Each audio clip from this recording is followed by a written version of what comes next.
Kenaikan suku bunga acuan di Amerika Serikat 11 kali sejak 2022 akhirnya meredam laju inflasi Amerika Serikat dari puncaknya 9% lebih di pertengahan 2022.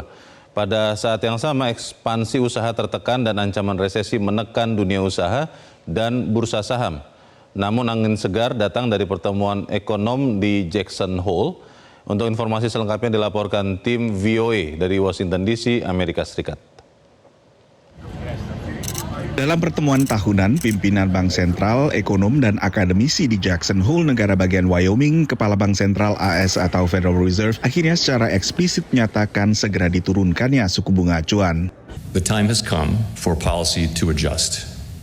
The direction of travel is clear, and the timing and pace of rate cuts will depend on incoming data, the evolving outlook, and the balance of risks.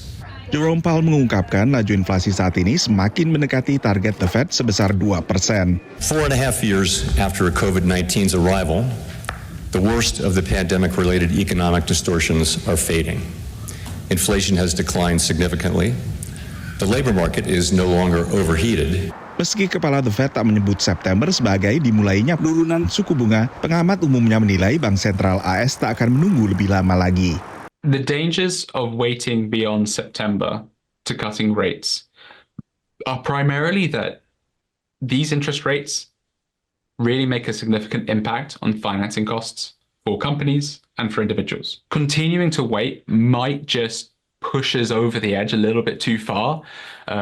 We've already seen that unemployment has risen almost a full percentage point off the lows. Awal Agustus, bursa saham terjun bebas merespons perlambatan penciptaan lapangan kerja dan peningkatan angka pengangguran yang menguatkan kekhawatiran dari investor bahwa Amerika Serikat masuk resesi. Pertemuan The Fed selanjutnya berlangsung 17 hingga 18 September, seminggu setelah terbitnya sejumlah indikator utama laju inflasi, termasuk indeks harga konsumen dan indeks harga produsen, lalu juga terbitnya data tenaga kerjaan terbaru awal September. Pernyataan Powell di Jackson Hole hampir memastikan pada pertemuan itulah Bank Sentral akan mulai menurunkan suku bunga. I think it was pretty clear from the speech that we know that there is a rate cut coming in September. And I also think we know pretty clearly that it's highly likely there'll be 3 more cuts to come.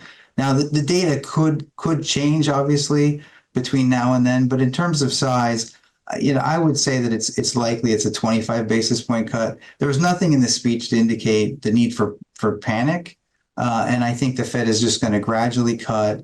They're not going to want to spook market participants, but they also, as he acknowledged, want to make sure the labor market doesn't further soften. So I think what you're going to see is a series of gradual cuts, and eventually the Fed could get all the way down to 3% or even below if they're able to hit their 2% target. Suku bunga acuan saat ini berada pada level 5,4 hingga 5,5%. Angka relatif tinggi tapi tak sampai separuh angka tertinggi pada tahun 1980-an saat laju inflasi juga sempat tak terkendali. Dari Washington DC, Nova Purwadi dan tim VOA.